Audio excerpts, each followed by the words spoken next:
For the longest time, I've always found it odd how the cyberpunk genre seemed to have a strange obsession with Japan. All across these movies, you'll find Japanese text, culture, and characters. But this actually makes sense.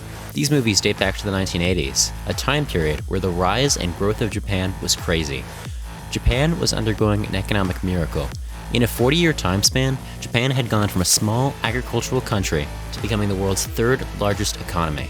Japan was beating the US in tech, cars, and even video games. Japan's eventual surpassment of the US seemed inevitable. But of course, as we know, this didn't happen. The Japanese bubble burst, and Japan stagnated. And yet, you still continue to see Japanese influence in cyberpunk. But there's a country which I think fits the cyberpunk motif even better: Korea. It's always been a staple of cyberpunk media to feature massive, domineering corporations. Blade Runner has the Tyrell Corporation, Ready Player One has IOI, and Korea has Samsung. It's hard to overstate the impact that Samsung has on Korean society. Many think of Samsung as simply a technology company, but it is actually an incredibly diverse mega corporation. The Samsung Group has over 80 subsidiaries, the largest being Samsung Electronics, which makes everything you think of when you imagine Samsung. But there are of course a number of others, such as Samsung SDI, which is an energy company, Samsung SDS, which offers IT and consulting services, Samsung C&T, which is a construction company, Samsung Sports, which owns a variety of sports teams, Samsung Fire and Marine Insurance, which, you guessed it, offers fire and marine insurance, Samsung Heavy Industries, which is the world's second largest shipbuilder, and Samsung Life Insurance, which is not shady whatsoever. These subsidiaries of the Samsung Group make up roughly 20% of the Korean economy, which is absolutely absurd. This level of dominance over the country lacks any real comparison. It should come as no surprise that Samsung is also Korea's largest employer, employing 100,000 people across the country. Even the United States' largest employer, Walmart, makes up only 2.5% of the economy. The level of control Samsung has over Korea is insane. Just looking at it at a cultural level, if you were to ask a Korean primary schooler what they wanted to do when they grew up, more often than not, they'd say work at Samsung. Kids in Korea have it drilled into their brains that getting a job at Samsung is their key to a better and more prestigious life. This isn't an easy task, however. Children, even from an incredibly early age, know that if they want to work at Samsung, they'll have to do it very well in school and get into a prestigious university. Korean society places an incredible significance on education. School days are 11 hours of lecture-based instruction in a variety of subjects. And starting in middle school, more than 95% of students will begin to attend privately owned, for-profit cram schools after they finish their regular school day. Overall, students may spend as much as 16 hours studying in a day, only coming home to sleep. There's a common saying in Korea that if you sleep 3 hours each night, you may get into a top university. If you sleep 4 hours each night, you may get into another university. But if you sleep 5 hours or more each night, especially during your last year of high school, forget about getting into any university. Even more so than other countries, getting into a top university in Korea is a big deal. And the only way to do that is by scoring highly on the Suneung or CSAT exam. The Suneung Exam is a 9-hour-long all-encompassing exam and is offered only once a year. During these 9 hours, the country holds its breath. Teachers wear trainers to muffle their footsteps as they pace their classrooms. Roads around schools are shut down to prevent traffic for students arriving at test sites. Even planes are grounded all across the country, so the sound of them taking off is not a distraction to students. The pressure is immense.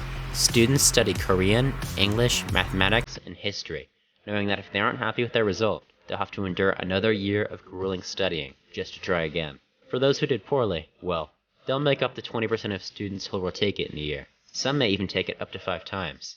And for those who did well, their parents may reward them with plastic surgery. After all, a more attractive face will give them a leg up in the job market. This may seem insane for people in the West, but yes, this is true, and it's almost a cliche at this point. Of course, there are others who may never be able to find success with Suneung, and will be forced to look for a different path. Some may abandon their dreams and work in manufacturing, while others may try to become professional gamers, spending all their free time practicing in internet cafes. Some may even try to become K-pop idols, but even in the entertainment industry, there still exists this extreme work culture. When someone auditions to become a K-pop idol, They sign what's called a slave contract, where they agree to let a management company control every facet of their lives for years. It often takes years of incredibly intense training for a K-pop group to debut, and in that time, trainees are constantly monitored, having to follow an extremely strict diet, and are not allowed to be in a relationship. Trainees live together in dorms so they can be better monitored, and aren't even allowed to leave without permission. At any point, even after years of intense training, the management company could drop the trainee with no financial compensation. This extreme work culture, which propelled Korea onto the world stage as a major economy, is also slowly destroying it. Extreme overworking has caused a mental health epidemic, giving South Korea the highest suicide rate of any developed country in the world. Since the 1980s, Korean population growth has fallen below replacement levels. As of 2020, the Korean fertility rate was at 0.84 births per woman, which not only puts them far below replacement level, but also is the lowest in the world. The population of Korea is already in decline and will continue to far into the future. This is only exacerbated by the country's compulsory military conscription, which forces all men in the country to serve in the army for at least 2 years. Well, all men in theory at least. Of course, like any other country, Korea has exceptions to its conscription, and those who are unfit to serve don't. And who decides who is fit to serve? Military brokers. In August of 2022, after serving 18 months in jail, Samsung Vice Chairman Lee Jae-yong was officially pardoned for his heavy involvement in a bribery scheme with the previous Korean president Park Geun-hye, where Lee Jae-yong would offer over $38 million in bribes. Yoon Suk-yeol, one of Park's successors after she was sent to jail, would then go on to pardon Jae-yong, citing his importance to Samsung and by extension the larger Korean economy. Korea is not new to corruption. In fact, a very similar scandal happened years ago with Lee Jae-yong's father, Lee Kun-hye, who, along with his many scandals, is credited for the transformation of Samsung into one of the world's largest businesses. It seems that anyone connected to these hyper-rich families can get away with anything. In fact, Korea has a word for these families: Chaebol. At the start of this video, I may have lied a bit. Korea doesn't just have Samsung as its corporate overlord. It also has 3 others: SK, Hyundai, and LG.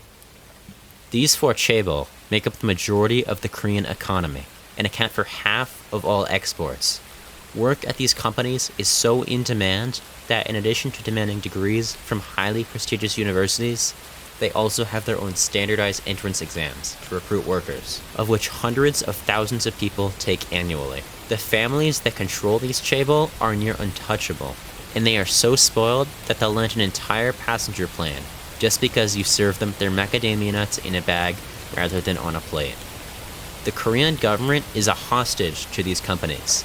If any one of them were to fall, it's possible the entire Korean economy may collapse. The Korean government has little choice but to let these companies do as they please.